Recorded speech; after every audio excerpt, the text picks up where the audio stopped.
रवि और नैना बचपन के दोस्त थे। स्कूल के दिनों से लेकर कॉलेज तक दोनों एक दूसरे के बिना अधूरे थे।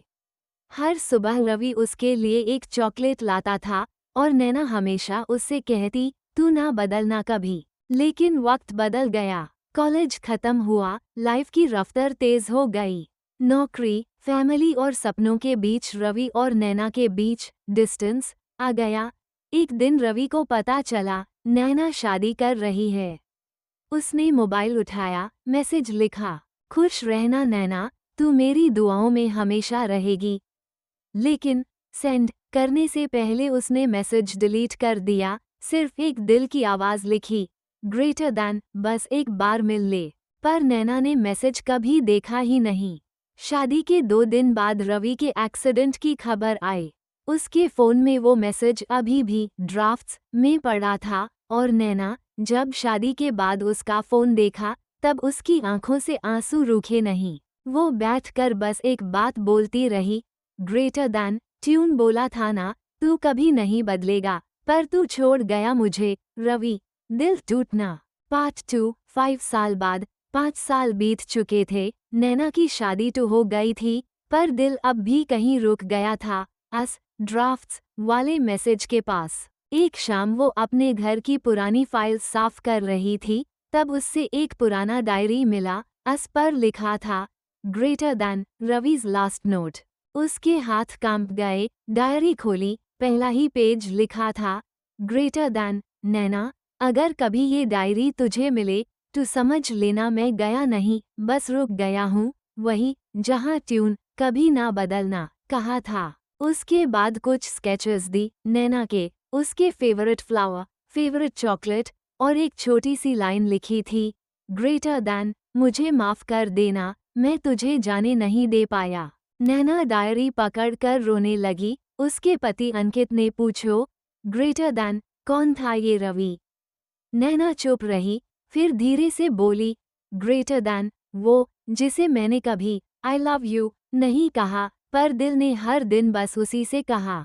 अंकित ने डायरी बैंड करके कहा, ग्रेटर दैन, तो आज कह दूं, अंत तक पहुँचे या ना पहुँचे, पर दिल हल्का जरूर हो जाएगा। नैना ने डायरी के आखिरी पेज पर लिखा, रवि, तू गया नहीं, तू बस थोड़ा आगे चला गया, मैं अब खुश हूँ, पर तू मेरी दुआओं में हमेशा रहेगा। उसने डायरी मंदिर के पास राखी और आंखों से आंसू पोंछ दिए। आसपास हवा में एक हल्का सा सुकून था, जैसे कोई कह रहा हो, ए फ्लैट तू रो मत, मैं यही हूँ।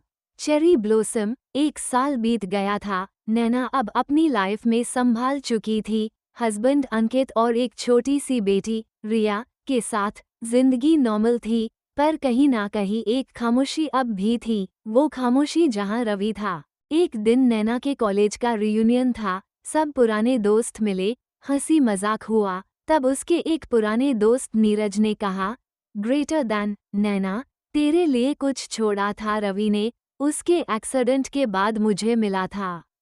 उसने एक पेन ड्राइव दी। नैना के हाथ ठंड हो गए। उसने घर आके कंप्यूटर में लगाई। स्क्रीन पे लिखा था, greater than for Naina, my last message. Video चालू होता है। रवि कैमरा के सामने मुस्कुराता है। थोड़ा कमजोर लग रहा था, पर आंखों में वो पहली जैसी चमक थी।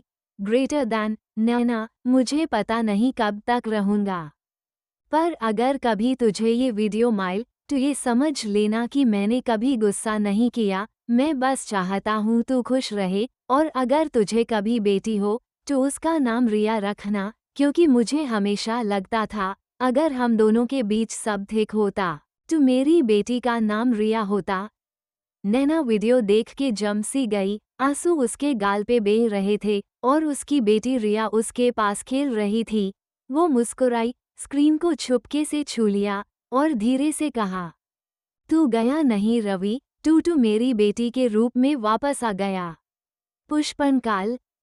अस्पताल। हवा हल्की हो गई, जैसे कोई कह रहा हो, ग्रेटर दैन, मैं यही हूँ नैना, हमेशा। डिजी। कुछ लोग कभी छोड़कर नहीं जाते, वो सिर्फ रूप बदलते हैं ताकि हम उन्हें हर दिन महसूस कर सकें। दिल।